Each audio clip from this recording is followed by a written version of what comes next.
Nous réfléchissons aujourd'hui sur la passion de Jésus, la passion du Christ. Et il nous faut savoir qu'elle n'était pas un accident, quelque chose qui a pris Jésus par surprise, pas du tout. Et nous savons que les prophètes avaient annoncé cette passion, mais elle ne correspondait pas à l'idée que les gens se faisaient du Messie attendu. Ces versets, ces passages de la Bible qui parlent du serviteur souffrant, en particulier le psaume 22 et le chapitre 53 d'Isaïe, mais bien d'autres, avaient annoncé ce qui allait se passer.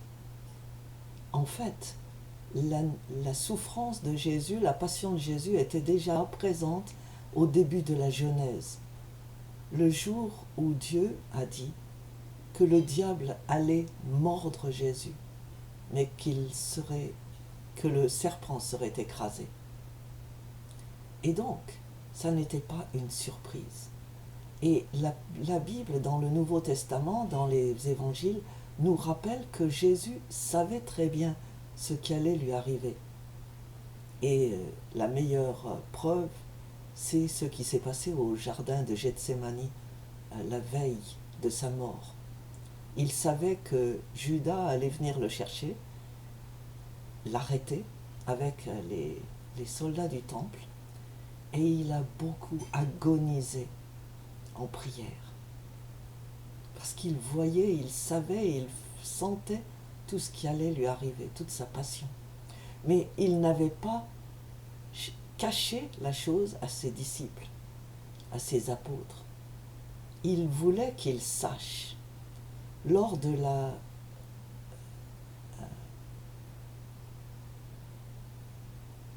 l'apparition de Jésus sur la montagne avec Moïse et Élie, les apôtres ont entendu, ceux qui étaient là, ont entendu que ces deux-là parlaient avec lui de ce qui allait se passer.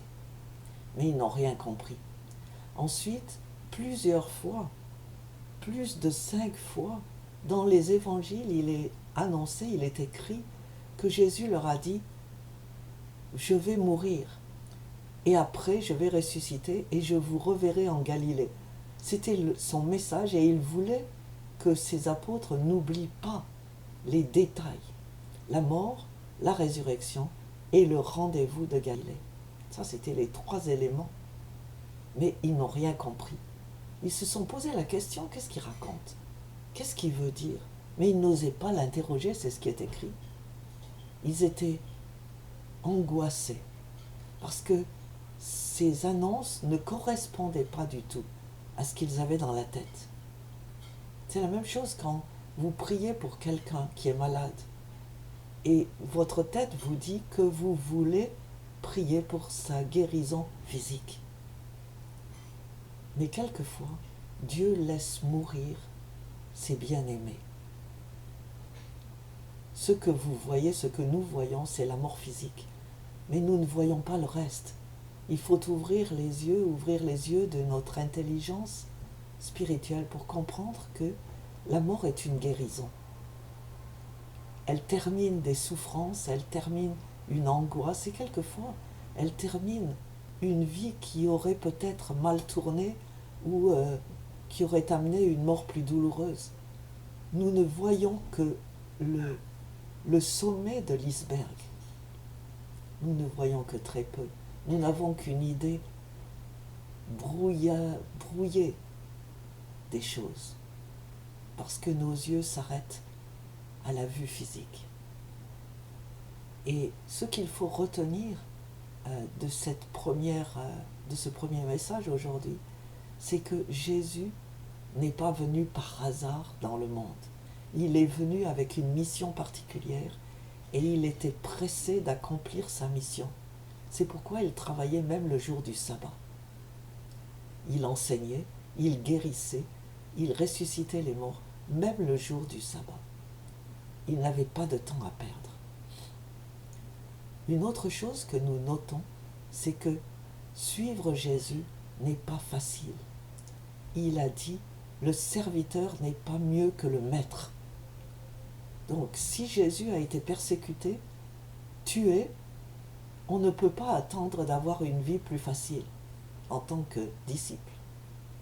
Une autre chose que nous apprenons, c'est que Jésus ne fait rien sans nous révéler ce qui va arriver, si nous sommes d'accord pour écouter. Ôter, rejeter nos préjugés, ouvrir nos yeux, notre cœur et notre intelligence à ce qu'il dit. Parce que ce qu'il dit n'est souvent pas ce que nous voulons entendre. Le jour où Dieu m'a dit au Nigeria que j'allais quitter mon travail, que j'allais quitter mon mari, que j'allais quitter le pays, j'ai complètement rejeté ce message. Je suis même allée voir le pasteur et je lui ai dit, voilà ce que j'ai entendu en prière, je pense que c'est le diable. Et il m'a dit, ok, prie et dis, si c'est le diable, je le rejette. Si c'est toi, Seigneur, je l'accepte. Alors j'ai prié ça. Et ensuite, la chose est arrivée comme je l'avais entendue, mais pas comme je l'avais comprise. J'ai quitté mon mari, mais ça n'était pas pour divorcer, c'était parce que je devais aller d'abord, avant lui, en Angleterre. J'ai quitté le pays et j'ai quitté mon travail. C'est Dieu qui m'a ôté de là.